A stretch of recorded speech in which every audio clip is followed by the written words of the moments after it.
It's hard to believe the woman who spent the night preparing stories for her kids turned out to be the infamous Texas axe killer. Candy used an axe to strike her neighbor and friend 41 times, and her fate was even more shocking. Candy seemed to have it all: a successful, loving husband, two beautiful kids, and a great relationship with her neighbors. Just the day before the murder, Alan's oldest daughter had even slept over at Candy's house. The victim was Betty, Alan's wife. She had just given birth to their second child, and she was battling severe postpartum depression. Alone at home, she was already stressed out by her crying newborn. Then Candy called her. She wanted to take Betty's older daughter to see Star Wars. Candy asked if the girl could stay over for another night. Betty hesitated. She said her daughter had swim class and her swimsuit was at home, but Candy insisted, saying she'd come by Betty's house at noon to get the swimsuit. Then she hung up before Betty could reply. Candy was always like this, self-centered. She was the social butterfly of the community. At every event, Candy was always the center of attention.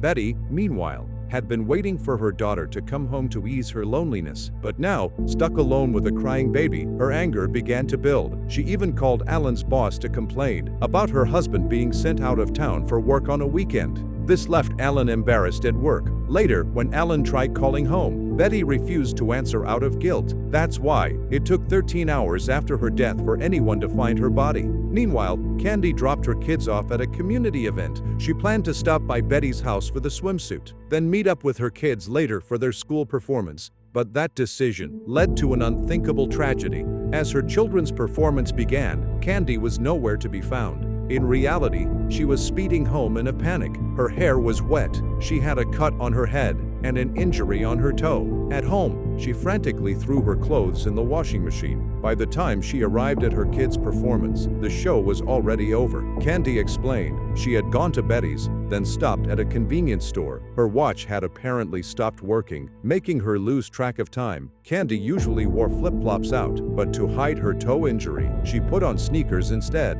Oh, aren't your little sneakers so darling?